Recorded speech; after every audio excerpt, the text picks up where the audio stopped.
Hello दोस्तों, आज मैं फिर से आपको ऑब्जेक्टिव लेकर आया हूँ इकोनॉमिक्स का जो 3rd चैप्टर है। ठीक है, और जो आपको 2 चैप्टर है उसका लिंक आपको मिल जाएगा नीचे डिस्क्रिप्शन में। तो अगर आपको पूरा सिलेबस का कंप्लीट करना है तो ये सब पूरा सब्जेक्ट चैप्टर और चैप्टर जरूर देखना होगा। ठीक है, आज आपको ये तीसरा चैप्टर है मुद्रा बचत एवं साख। ठीक है, इसका ऑब्जेक्टिव आज लेकर आओ। चलिए, तो इसका पहला क्वेश्चन है, आधुनिक युग की प्रगति का श्रेय मुद्रा को ही है, यह कथन किसका है? ए ट्रेस्कॉट, बी मार्शल, सी क्राउथर और डी इनमें से कोई नहीं। तो पहला के आंसर हो जाएगा ऑप्शन नंबर बी मार्शल। ठीक है, ये कथन किनका था? मार्शल जी का था। अगला दूसरा है, मुद्रा का प्राथमिक कार्य है क्या? ए मूल्य का हस्तांतरण है, बी विनिमय का माध्यम है, सी विलंबित भुगतान का मान है और डी मूल्य का संचयन है। तो दूसरा का आंसर हो जाएगा ऑप्शन नंबर बी विनिमय का माध्यम है। ठीक है, चलिए तीसरा आपको, मुद्रा के कार्य है ए मापन, बी संचयन, सी भुगतान और डी इनमें से सभी। तो 3 का आंसर हो जाएगा ऑप्शन नंबर डी सभी। 4 इनमें कौन मुद्रा के कार्य नहीं है? ए माध्यम, बी मापन, सी भुगतान और डी लेखन एवं संपादन या उत्पादन। तो 4 के आंसर हो जाएगा ऑप्शन नंबर डी लेखन एवं संपादन या उत्पादन। ठीक है, चलिए 5 आपको, मुद्रा का प्राथमिक कार्य कौन सा है? ए मूल्य का संचय, बी विलंबित भुगतान का मान, सी मूल्य का हस्तांतरण, डी है विनिमय का माध्यम। तो 5 का आपको आंसर हो जाएगा ऑप्शन नंबर डी विनिमय का माध्यम। ठीक है, छठा, बांग्लादेश की मुद्रा का नाम क्या है? ए रुपया, बी डॉलर, सी टका और डी दिनार। तो छठा के आंसर हो जाएगा ऑप्शन नंबर सी टका। 7वां, सभ्यता के प्रारंभिक अवस्था में मुद्रा का प्रयोग निम्न में से किस किस रूप में होता था? ए गेहूं, बी गाय, सी भुगतान पत्र और डी ए और बी दोनों। तो 7 के आंसर हो जाएगा डी ए और बी दोनों, यानी कि गेहूं और गाय के जैसे गाय के रूप में भुगतान होता था। ठीक है, चलिए 8 है, इनमें से कौन सी मुद्रा संयुक्त राज्य अमेरिका में प्रचलित है? ए रियाल, बी दिनार, सी पौंड और डी डॉलर। तो आपको 8 के आंसर हो जाएगा ऑप्शन नंबर डी डॉलर, यानी कि संयुक्त राज्य अमेरिका का मुद्रा भी डॉलर ही है। चलिए 9 है आपका, वस्तु विनिमय प्रणाली की मुख्य कठिनाइयाँ थी?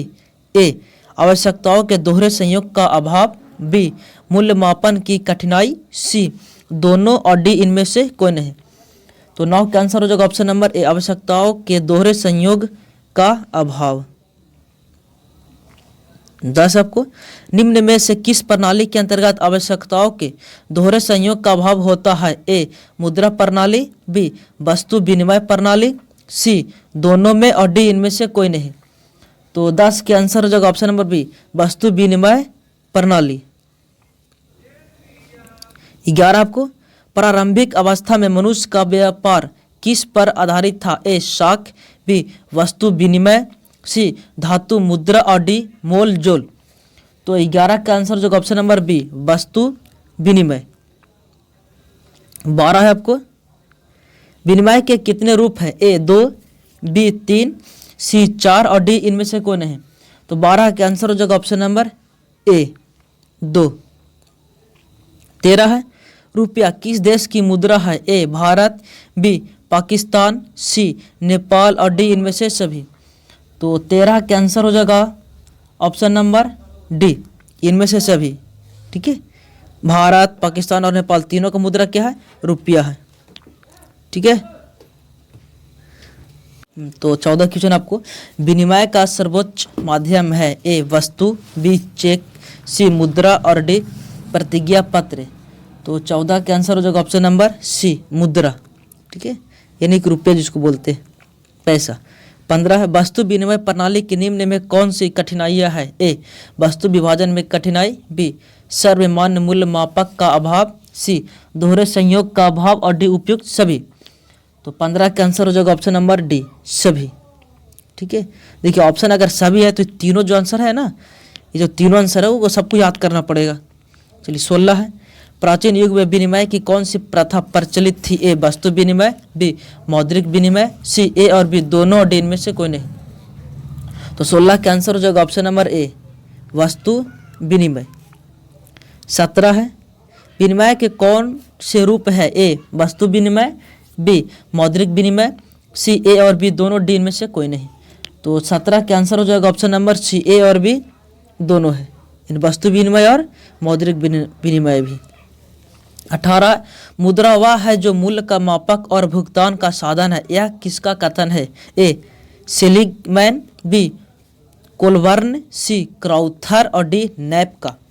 तो 18 का आंसर हो जाएगा ऑप्शन नंबर बी कोलबर्न का। ठीक है।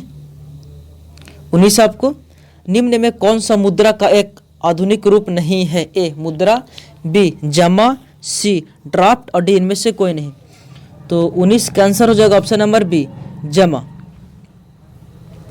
20 है आपको प्राचीन काल में किस धातु का मुद्रा के रूप में सर्वाधिक प्रयोग हुआ? ए लोहा का, बी तांबा का, सी पीतल का और डी चांदी और सोना का।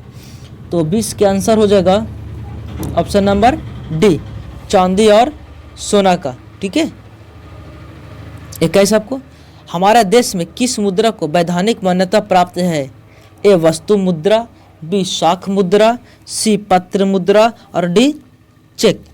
तो 21 के आंसर हो जाएगा ऑप्शन नंबर सी पत्र मुद्रा। 22 है आपको निम्न में कौन विधिग्राह्य मुद्रा है? ए चेक, बी ड्राफ्ट, सी 10 रुपये का नोट और डी में हो जाएगा आपको इनमें से सभी। तो 22 का आपको आंसर हो जाएगा ऑप्शन नंबर सी 10 रुपये का नोट। हाँ 23 क्वेश्चन है आपको आजकल मुद्रा का कौन सा रूप अधिक प्रचलन में है? ए धात्विक मुद्रा, बी सोने के सिक्के, सी पत्र मुद्रा और डी उपयुक्त सभी। तो आपका 23 का आंसर हो जाएगा ऑप्शन नंबर सी पत्र मुद्रा। 24 है मुद्रा का प्राचीनतम रूप है? ए धातु मुद्रा, बी सिक्के, सी वस्तु मुद्रा और डी पत्र मुद्रा। तो 24 का आंसर हो जाएगा ऑप्शन नंबर सी वस्तु मुद्रा। 25 है मुद्रा विनिमय का क्या है? ए माध्यम है, बी रूप है, सी साधन है और डी इनमें से कोई नहीं। तो 25 के आंसर हो जाएगा ऑप्शन नंबर ए मुद्रा विनिमय का माध्यम है। यह हो जाएगा 25 का। 26 है निम्न में किसके अनुसार मुद्रा वह है जो मुद्रा का कार्य करती है? ए हार्टले विदर्स, बी हार्ट्रे, सी केन्स और डी प्रोफेसर टॉमस। तो 26 का आंसर हो जाएगा ऑप्शन नंबर ए हार्टले विदर्स। ठीक है। 27 आपको निम्नलिखित में कौन प्लास्टिक मुद्रा के रूप में प्रचलित है? ए चेक, बी ड्राफ्ट, सी कागजी नोट और डी एटीएम कार्ड। तो 27 का आंसर हो जाएगा option number D ATM card. 28 है किसी धातु का मुद्रा के रूप में सर्वाधिक प्रयोग हुआ है? ए लोहा, बी तांबा, सी पित्तल और डी चांदी और सोना। तो 28 का आंसर हो जाएगा ऑप्शन नंबर डी चांदी और सोना। 29 है सिक्का का सबसे पहला प्रयोग कहाँ हुआ था? ए लंदन, बी चीन, सी लीबिया और डी यूनान। तो 29 का आंसर हो जाएगा ऑप्शन नंबर सी लीबिया। 30 है रुपया का नया प्रतीक है? ए देख लीजिए कैसा कैसा है। ठीक है। तो आप लोग का 30 का आंसर हो जाएगा ऑप्शन नंबर डी। ठीक है। इसका अब रुपये का प्रतीक कैसा हो गया? ऐसा है, राली के एक डैश है। चलिए 31 है 1 रुपये का नोट जारी किया जाता है? A reserve Bank of India द्वारा, बी केंद्रीय सरकार द्वारा, C central Bank of India द्वारा, डी इनमें से कोई नहीं। तो 31 का आंसर हो जाएगा इनमें से कोई नहीं। ठीक है। 32 है देश का पहला एटीएम किस बैंक ने स्थापित किया? A bank of India, B Reserve Bank of India, C State Bank of India, D Central Bank of India. तो 32 का आंसर हो जाएगा option number C State Bank of India.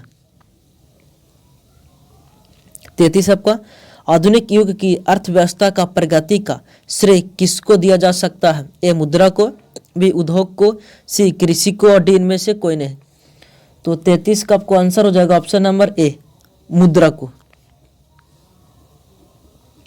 34 आपको, किस धुरी के चारों तरफ संपूर्ण आर्थिक विज्ञान चक्कर काटता है? ए उत्पादन, बी आय, सी मुद्रा और डी लाभ। तो 34 का आंसर हो जाएगा ऑप्शन नंबर सी मुद्रा। 35 है, मुद्रा के निम्न महत्व है? ए मुद्रा और औद्योगिक प्रगति, बी आय का समुचित उपयोग, सी भौतिक उन्नति का साधन और डी सभी। तो 35 का आंसर जो ऑप्शन नंबर डी सभी है। 36 है, किसने कहा था कि आधुनिक विश्व में उद्योग मुद्रा रूपी वस्त्र धारण किए हुए है? ए Crowther, B Marshall, C Pigou और डी में ट्रे स्कॉट। तो 36 का आपको आंसर जो ऑप्शन नंबर सी पिग्गू। ठीक है। 37 आपको, किसने कहा था कि कर्ज जमा की संतान है और जमा कर्ज की संतान है? A Keynes, B Marshall, C Pigou और डी क्राउथर। तो 37 का आंसर जो option number A professor Keynes ने ये बोला था। 38 आपको, निम्न में कौन साख पत्र के अंतर्गत नहीं आता? ए चेक, बी बैंक ड्राफ्ट, सी हुंडी और डी कागजी मुद्रा। तो 38 का आंसर हो जाएगा ऑप्शन नंबर डी कागजी मुद्रा। 39 है, साख के पक्ष कौन कौन से है? ए ऋणदाता, बी ऋणी, सी दोनों और डी इनमें से कोई नहीं। तो 39 का आंसर हो जाएगा ऑप्शन नंबर सी दोनों। 40 है, साख के मुख्य आधार होते हैं? ए ऋण की राशि, बी समय, सी व्यक्ति का चरित्र और डी उपयुक्त तीनों। तो 40 का आंसर जो ऑप्शन नंबर डी उपयुक्त सभी। ठीक है। चलिए 41 है, आय एवं उपभोग के अंतर को क्या कहते हैं? ए बचत, बी मुद्रा, सी व्यय और डी इनमें से कोई नहीं। तो 41 के आंसर हो जाएगा ऑप्शन नंबर ए बचत। 42 है, निम्न में से साख पत्र के अंतर्गत कौन आता है? ए चेक, बी बैंक ड्राफ्ट, सी यात्री चेक और डी इनमें से सभी। तो 42 के आंसर हो जाएगा ऑप्शन नंबर डी इनमें से सभी। 43 है, साख का संबंध है? ए गरीबी से, बी उधार से, सी दोनों से और डी विश्वास से। तो 43 का आंसर हो जाएगा ऑप्शन नंबर सी दोनों से। 44 है, साख का अर्थ है? ए विश्वास करना, बी ऋण लौटाने की क्षमता, सी ए और बी दोनों और डी इनमें से कोई नहीं। तो 44 का आंसर हो जाएगा ऑप्शन नंबर सी ए और बी दोनों। 45 आपको, इनमें से कौन साख का आधार नहीं है? ए विश्वास, बी शिक्षा, सी चुकाने की क्षमता और डी ऋण की अवधि। तो 45 का आंसर हो जाएगा ऑप्शन नंबर बी शिक्षा। 46 लास्ट क्वेश्चन आपको, बचत को प्रभावित करने वाले प्रमुख तत्व है? ए बचत करने की क्षमता, बी बचत करने की इच्छा, सी बचत करने की सुविधाएं और डी इनमें से तीनों ही। तो 46 का आंसर हो जाएगा ऑप्शन नंबर डी इनमें से तीनों ही। ठीक है। तो आज का क्वेश्चन खत्म हो गया। आप लोग बताइएगा कि यह वीडियो कैसा लगा और आप लोग का कैसा पढ़ाई चल रहा है। ठीक है। तो आपको जो 2 चैप्टर है, पहला चैप्टर और दूसरा चैप्टर, आपको दोनों का लिंक डिस्क्रिप्शन में मिल जाएगा। दोनों जरूर वीडियो देख लीजिए ताकि आपको ये ऑब्जेक्टिव अर्थशास्त्र का मजबूत होता है, मतलब पूरा आपको वहाँ टकर जाए। ठीक है। जय हिंद, जय भारत।